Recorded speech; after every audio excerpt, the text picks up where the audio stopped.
Glimpse of Indian history by doctor Mohanlal Gupta में आपका स्वागत है। आप देख रहे हैं ऐतिहासिक धारावाहिक कैसे बना था पाकिस्तान। अब तक आप इस धारावाहिक की 12 कड़ियां देख चुके हैं। प्रस्तुत है 13वीं कड़ी। अंग्रेजों का विश्वास था कि काले भारतीय नीच और मूर्ख हैं। पिछली कड़ी में हमने चर्चा की थी कि किस प्रकार भारत की विशाल भूमि छोटी छोटी मसाला कंपनियों के अधीन हो गई तथा किस प्रकार अंग्रेजों ने भारत को ब्रिटिश भारत और रियासती भारत नामक 2 भागों में बांट दिया। ब्रिटिश जाति स्वयं को उच्च और भारतीयों को नीच जाति के रूप में देखती थी। लैरी कॉलिंस और डोमिनिक लैपियर ने लिखा है, जैसे जैसे भारत में अंग्रेजों का शासन विस्तार करता गया, वैसे वैसे अंग्रेजों के मन में यह विश्वास जमता गया कि गोरी अंग्रेज जाति श्रेष्ठ और ऊंची है, काले भारतीय नीच और मूर्ख हैं। काले भारतीयों पर शासन करने की जिम्मेदारी ईश्वर नामक रहस्यमय शक्ति ने अंग्रेजों के ही कंधों पर रखी है। अंग्रेज वह जाति है जो केवल जीतने और शासन करने के लिए पैदा होती है।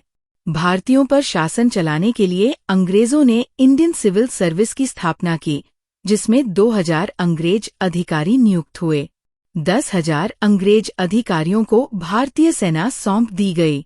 30 करोड़ की जनसंख्या को अनुशासन में रखने के लिए 60,000 अंग्रेज सिपाही आ धमके। उनके अतिरिक्त 2 लाख भारतीय सिपाही भारतीय सेना में थे ही। इसमें कोई संदेह नहीं है कि ब्रिटिश भारत में अंग्रेजों की राजनीति की प्रमुख आधार सांप्रदायिकता थी, किंतु इस सांप्रदायिकता का मूल कारण अंग्रेज नहीं थे, मुसलमान थे। अंग्रेजों के आने से 700 साल पहले से हिंदू और मुसलमान पूरे देश में फैले हुए थे तथा उनके बीच हर जगह लगभग एक जैसी सांप्रदायिक समस्या थी। अंग्रेजों ने देखा कि हिंदुओं एवं मुसलमानों के बीच कुछ इतनी गहरी खाइयां खुदी हुई है, जिन्हें भरना किसी के लिए संभव नहीं है। अंग्रेजों ने देखा कि हिंदू जाति में देवी देवताओं की मूर्तियां बनाने तथा उनके लिए मंदिर बनाकर उनकी पूजा करने के प्रति विशेष आग्रह है, किंतु मुसलमानों में हिंदू देवालयों और देव विग्रहों को तोड़ने के प्रति विशेष दुराग्रह है। अंग्रेजों ने यह भी देखा कि किस प्रकार हिंदू जाति गाय को अपनी माता मानती है तथा उसकी पूजा देवी देवताओं के समान करती है, किंतु मुसलमान दुराग्रह पूर्वक गायों को काटकर उनका मांस खाते हैं। मुसलमानों के इस दुराग्रह के कारण ही हिंदू कभी भी इस्लाम के प्रति मुलायम दृष्टिकोण नहीं अपना सकते। अंग्रेजों ने अच्छी तरह जान लिया कि हिंदुओं और मुसलमानों की संस्कृति में भीतर एवं बाहर हर तरफ से भेद ही भेद है। हिंदू अनेक देवी देवताओं में विश्वास करते हैं, किंतु मुसलमान एक अल्लाह में विश्वास करते हैं। हिंदू गंगा नहाते हैं और 4 धामों की यात्रा करते हैं, जबकि मुसलमान हज करने मक्का जाते हैं। हिंदू तिलक, चोटी और जनेऊ को अपनी पहचान मानते हैं, जबकि मुसलमान सुन्नत, बुर्का और 3 तलाक को मुसलमानियत की पहचान समझते हैं।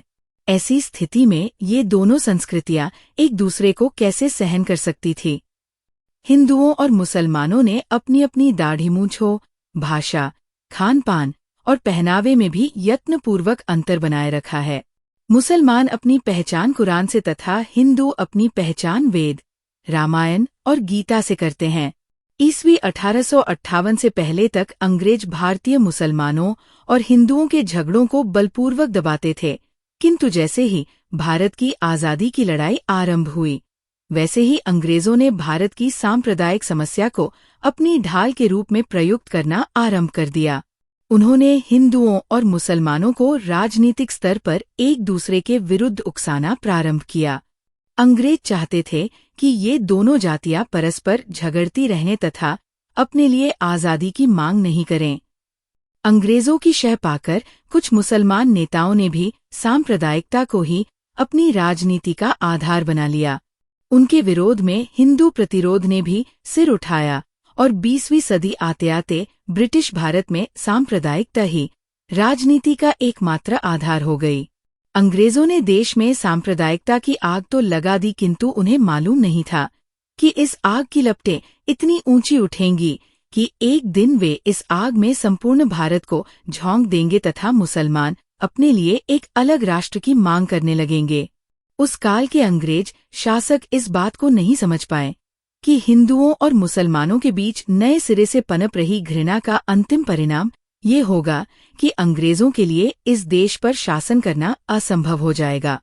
कृपया इस चैनल को लाइक, सब्सक्राइब एवं शेयर करें। अगली कड़ी में देखिए, मुल्लाओं के बहकावे में आकर हिंदुओं से पिछड़ गए मुसलमान। धन्यवाद। जय हिंद।